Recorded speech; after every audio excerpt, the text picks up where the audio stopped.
Hey everybody, it's Nate Sexton and Paul McBeth. We're back with Sexy Beast commentary on the first round of the Memorial from Jomez Productions. Say what's up, Paul. How's it going, guys? We got hole one right here, the dreaded hole one. Water carry, it's a 390-foot hole. The water carry is about 370 feet, so this is one you definitely want to get on that green land. Yeah, super scary shot, especially because there's not a real big warm-up area at this course, so you're kind of always coming in having only just done a couple putts. Yeah, so who do we got on the card here, Nate? Philo's leading us off. We're also playing with Jeremy Koling, Nikko Locastro, and then myself. Nice. That's a nice safe shot right there from Philo. This is kind of the shot you want. Just throw it a little long. Ideally park it, obviously, but a little long is not really a problem. Yeah, this is one you want to be inside the circle, the 10-meter circle if you want to run at two here. Yeah, definitely. You can't really be making a 60-footer here unless you're feeling crazy. Germ's kind of getting loose. Oh, that's a good angle right there. Yeah, the hyzer angle is great. Not a lot you could do better than that. Oh, that should be a birdie. Yeah. I think if anyone puts it there, it's a two. Yeah, perfect shot. Really nice to have that hyzer angle, like Paul said, so it can take that skip right down towards the basket without having to kind of try to park it on the fly. Nikko.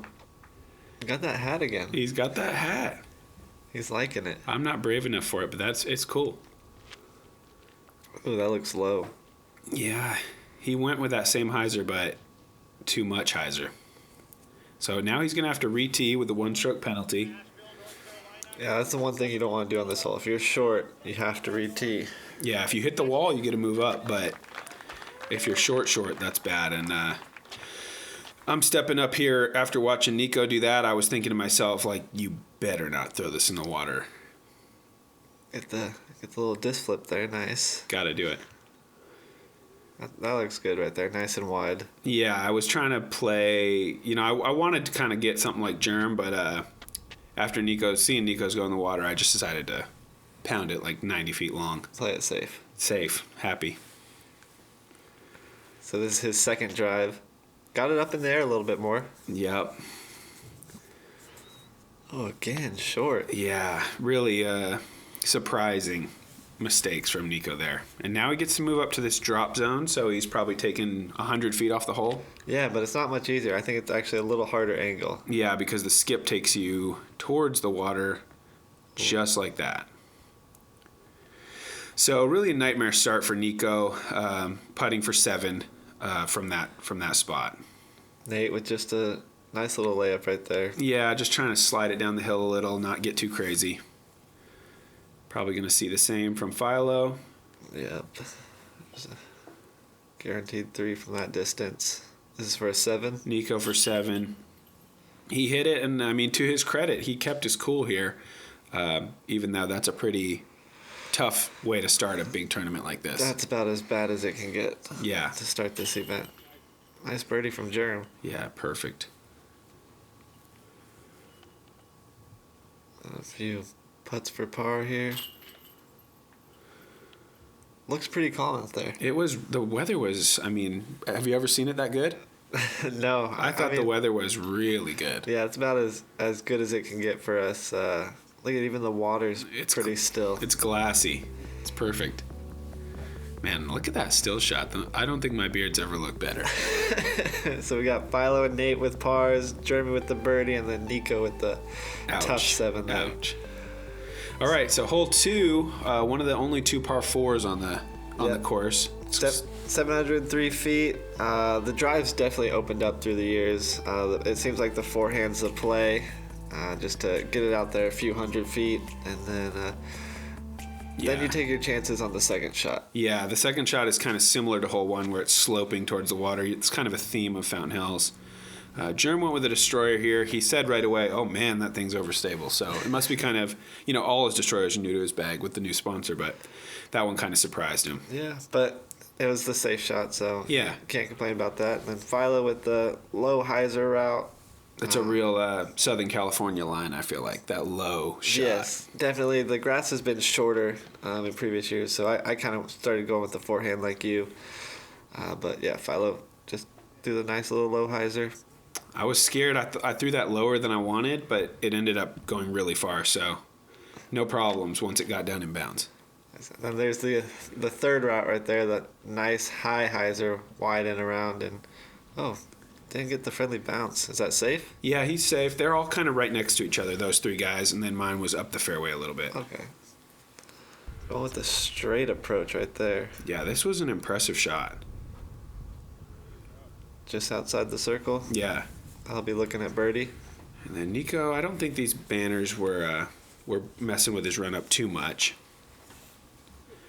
Trying to get a little skip. I remember him asking, skip farther, skip farther. Another one just outside the circle, but looking at birdie. Philo, I'd say, is probably 400-ish from here. All right, so he's probably going distance driver. Yeah, I think so. Nice, that's a good shot right there. Yeah, perfect shot. Probably 10 feet. They're going forehand again, huh? Got to do it. Take the shortest route. I thought it was great. I thought it was like 20 feet, but when I got up here, another one just outside it was the circle. got a little long on me, but that's kind of the miss you have to have. With this calm wind, you're going for it, right? Oh, yeah, tailwind. It was perfect. There's an outside the circle putt. Oh, replay. Sweet. Yeah, I was really happy to make that. So that's one birdie. Oh, just right side. At least it sat down. Nikko from like 34 feet. Just barely low. And this is Jerm for his par. Yep. Par's all right. No, that's okay after you birdie the first hole. You want to get one of these first two, definitely. Definitely. Nikko picking up a par.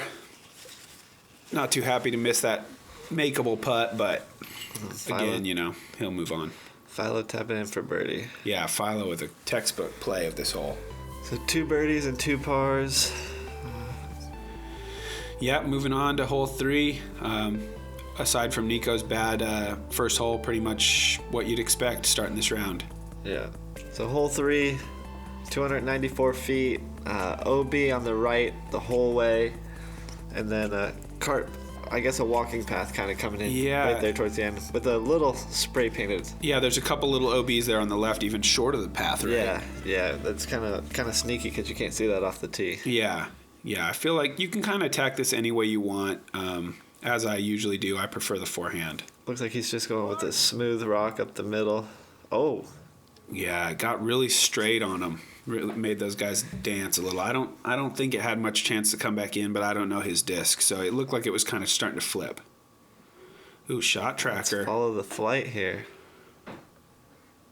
Nice. That's about as good as you can get on this hole. That was Jerm trying to follow that up right now. Yeah, I go Sexton Firebird. Jerm's got to muscle up a destroyer. It's kind of far for him. But same result. Yep. And then Nikko's going like a spiky big hyzer. That looks good. Looks like there's 3 pretty easy birdies right there, and this is Philo trying to save his par. Yep, Philo for par from a bit of distance. Oh. Good line. Tough to keep it up. Probably would have gone in on a normal height basket. That's true. Nikko with the birdie. Everybody's kind of got some tap-ins here. If the wind comes up, this range can turn into not a tap-in. Yeah, definitely. But having to putt up like that into any kind of wind is gonna. Yeah, and I also feel that putting up into a Mach X is kind of spit it scary right back because those to you. chains are heavy. But 1 bogey, 3 birdies. Hole 4 is probably one of the harder par 3s, don't you think? It's one of the harder par 3s, I think, to park or put in the circle. Not a lot of bogey risk. Yeah, no, not unless you're putting out that road more likely on your putt than your drive. Yeah, or if you find that little landscaping area, that's an out of bounds area as well. True. But yeah, this is probably one you'll see more threes than you will two. Yeah, I agree. You kind of want to just rip it. I kept trying to get this black truck to keep driving, but he wanted to see the show, so he wouldn't move. So 463 feet, slightly downhill, but yeah. But again, you got that tree guarding the basket. Yeah, I put mine up too high. Yeah, just outside that circle 2 range. Yep. Which is what, 20 meters, like circle? 66 feet. In that situation, you can't run that downhill at the road, so I'm going to have to lay up, unfortunately, from there. Germ's kind of in the same boat. He got just a bit closer. Depending on his angle, maybe you could think about trying that putt, but it's pretty scary. Yeah, that tree's got a lot of branches you can't see on film, but it tends to block every putt that wants to go towards that basket. Here's that lower line, which is more that's good. What you're supposed to do. Another park job from Nikko. Perfect shot. Philo going with a similar approach. It looks a little bit straighter, more in line with the basket, huh? Yeah, I think he faded it out just a bit, but he's a little closer than Germ and I, but everyone but Nikko's a little disappointed here. I just laid that up. I didn't even think about trying to make it, because if you're chain height and you miss, you're right there in the street. Yep. Germ with kind of the same thing. Yep. I think Philo's angle, he's probably hoping to... He was probably hoping to make that, but it's pretty hard sometimes. Subconsciously, your body won't let you rip it enough because there's that OB right there. Yeah. So we got three pars. I think Nikko ran to his car to get some extra discs or something right here, because he was kind of MIA for a second. That's right. He lost some on the first hole. Yeah, he needed to go grab a couple, so he's coming back now. We couldn't find him when it was his turn to go get this easy birdie. That's a good birdie to get right there.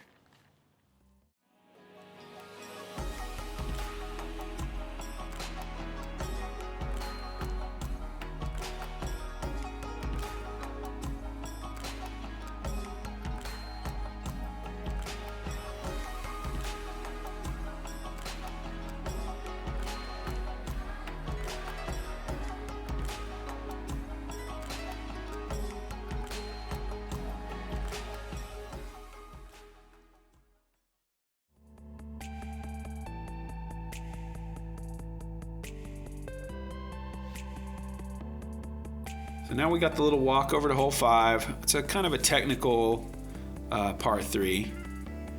I'm not quite sure if I'm buying on 372. Maybe a little shorter.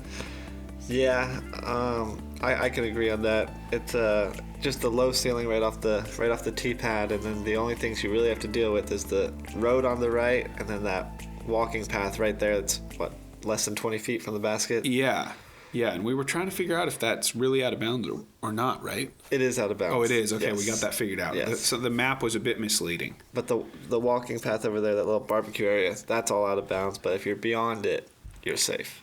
To the left. Okay. So Nikko with the hyzer. I just throw up a high forehand. This is an X-Cal. Just try to get it to break over there towards the pin. Oh, I got a little tree action. Just inside the circle right there. Nice. Yeah, it was a good drive. Oh, that's closer than it looked. Germ trying to follow your lead. A little lower line, though. Yeah, a little low. And it kind of boosted off the top of this roof. Oh, wow. And sent him straight long. That'll be a tough putt for par. Philo's going to probably go right up the middle. Yeah, with the higher line. Probably like a T-bird or something. Well, it faded kind of like a rock. But yeah, just Maybe. just inside the circle. Yeah, nice shot. So Germ looking to save a par. Oh, it's just a bit low. Nikko from 45-ish, just off the top, a little bit of headwind. Nice birdie from Philo. Philo nails it.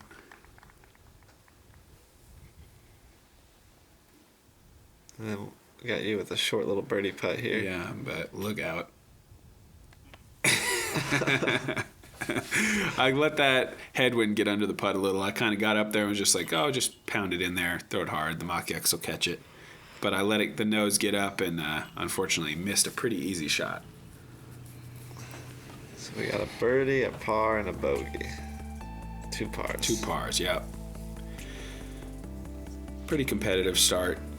But yeah, I've obviously would love to make that shot. The drive was too good to give away like that. Yeah. Hole 6, 233 feet. Plays longer though because it's up a steep hill. Yeah, and then with that steep hill, you have that huge drop off on the right side. Yeah, any disc that hits right of this basket by more than 10 feet, like probably going out of bounds. 90% of them roll out of bounds. Yeah, that hill is just too steep to catch a disc. So this one's just throw it up above the trees and get it left. Yeah. And that looks like he's doing it right there. A little far left though. Yeah, long a little long. But he's putting. Yep, that's if you're in a spot to be putting, that's it right there. You want to be deep, but just in line. Yeah. Nikko went super overstable. Basically released that thing vertical. Not even 1 inch of skip. Oh, so he's parked. Nice. Perfect shot. Usually I go backhand here, but the crosswind was the wrong way, so I decided to put up a forehand that would not get lifted. In the circle. Yeah, I got it in there pretty close. So the crosswind, did that come after your putt? You started thinking about it more, or? No, but it was just that same wind, coming from my right. Germ a little low, kind of little mental error there. But yeah, coming from my right, I felt like if I threw up the backhand hyzer and showed the bottom of the disc, it was going to blow it like 30 feet to the left. And I don't really want to mess with like aiming way more right, because then if it doesn't blow it, you hit that hill. Yep. And like we said, you roll right out of bounds. Wow, good putt from Philo. Sweet right there. putt from Philo. So yeah, I just went forehand to keep the top of the disc into the wind, kind of minimize the impact of the wind on this shot. Definitely. Nikko for birdie. Nice. There it is. He's starting to get it back after that 7. Yeah, he's stringing them together. This one, the wind kind of left me alone. I just wanted to make this after missing that easy one on the last hole. Yeah, it went away from the straddle right there. When I get really close, I like to go on the 1 foot. It's a little easier. Sometimes I feel like when I involve my legs on the straddle, I miss high, kind of like I did about 5 minutes before this. And then Germ tapping out his par. Yeah, disappointing par for Germ, especially two kind of birdie holes in a row to go a bogey and a par. Yeah. Not what he's looking for, but another chance coming up. I mean, there's definitely a lot of holes you can deuce out here at Fountain. All right, here we go. Another par 3, 210 feet. It's probably one of the hardest 210-foot holes we play. Yeah, definitely a nerve-wracking shot, because if you're short, you're right in that water and you're probably taking a 4. But just like everything at Fountain, it's all like crowned, and sloping down towards that cement and towards the water. Yeah. So you really have to have the right speed. This one it's good to throw it hard and throw it low and sort of hit the front of that hill. Exactly, yeah. You definitely have to get it low for that ceiling. That's a perfect shot right there. Ideal. But it's still not over. No, there's still there's still wind to be had out there, especially once that fountain turns on. Yep. Nikko with a nice shot. This stays safe. It was a little short, but it stayed safe. I got my R-Pro dart here. Trying to just make sure to get it there. A little high, huh? And I got it there, believe me. Oh, wow. Oh, I never even hit the land. I thought I had skipped off the land, but no. But that's, I'm not really that worried about that miss because I know I can make my 3P, or should be able to. Sure. Oh, where does he play that? That miss is worse because, now he's 100 feet away, OB. So the wind, I think, again, that same direction of wind wouldn't let his disc fly back in towards land. Good birdie from Nikko right there. Oh, yeah. Ooh, look at that with the fountain in the back. Camera work. And here you are for your 3. Yep. Yeah, even if you miss long, as long as you're in line with the basket a bit, it shouldn't be too hard of a putt. Yeah, it's not too bad. Maybe 20 feet. A little bit of a balancing act on the edge of those rocks, but nice birdie from Philo. Making that hole look easy. And then Germ tapping out a 4. That's a tough stretch. 4-3-4. I know. Yeah, he was talking about that. That's just really. And then you just go straight to like a 30-minute backup. Yep. Go think about it for a while. And I got to shout out the Norwegian guy who went in the water and got that dart back for me real quick. I gave him a little piece of white cheddar cheese out of my snacks. Tried to say thank you the best way I could. Let's hope he was from Norway and not Denmark.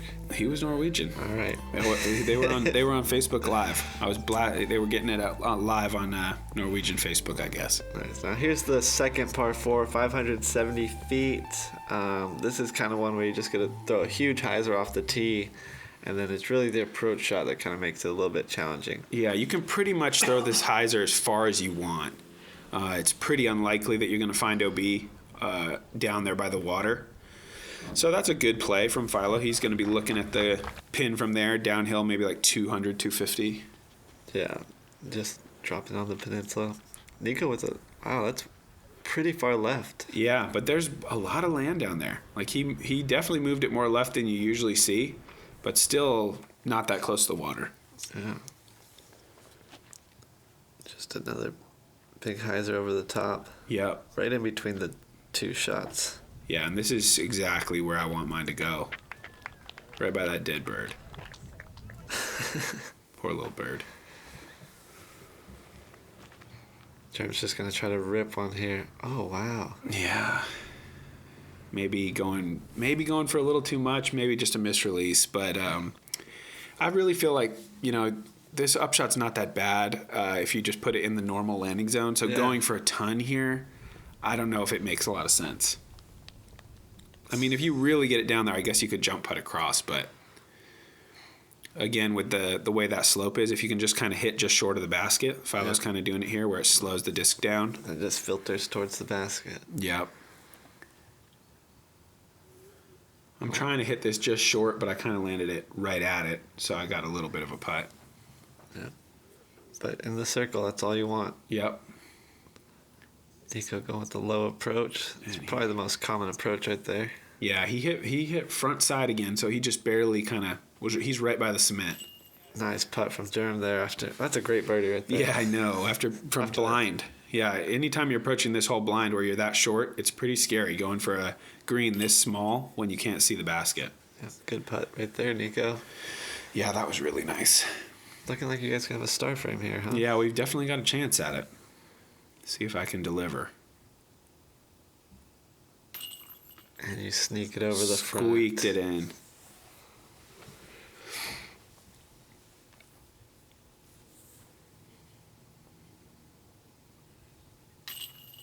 There it is. Birdie from Philo. Oh, yeah. Yeah, that was great. Star frame on that hole. Perfect. It's tough. Not really a hole you can ever two. Look at that. Nikko under par. I know. Already back to under. Before the front nine. It's pretty good.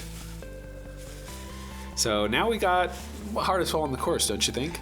Definitely. Yeah, this used to be a par 4, but I think a tree or two has fallen, and now the basket's kind of accessible, so they just changed it to a par 3. Yeah, accessible is, that's in the eye of the beholder, because if you take a look at that basket and talk to me about going 406 feet downhill over water onto like a 25-foot strip of land, toothpick-sized green.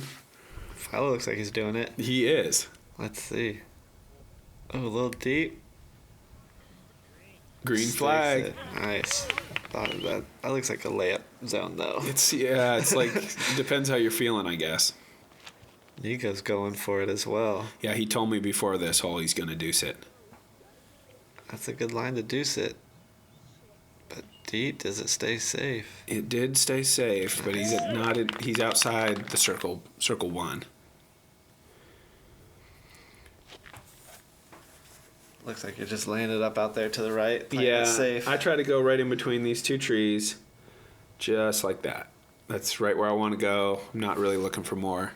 I think 3 is better than average on this hole. Jerem's definitely going for it right here. After that little stretch. Yeah, he needs everything now. Wow, another out of bounds shot. Just kind of stayed straight on him, got that skip. I'm just trying to lay this up really close just in case the wind comes up. I don't want to have to face a 25-footer on this green. A few layups. He's lining it up like he's going for it. Yeah, he wanted this. Oh, just off the front. Almost. That's definitely a birdie you can write home about. If you get a 2 on this one, you've done something. Wow, great save by Jerem. Yeah. Too bad it didn't stay in, but that's a gutsy putt.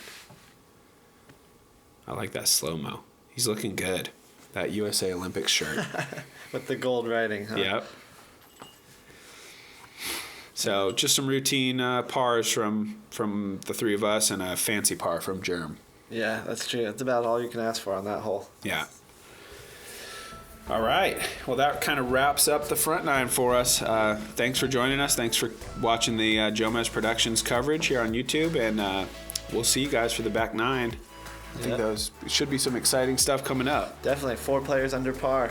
That'll be exciting to see what you guys finish at. Yeah, and I'd say the back nine's really kind of the birdie alley. Oh, yeah, definitely. So there'll be some fireworks.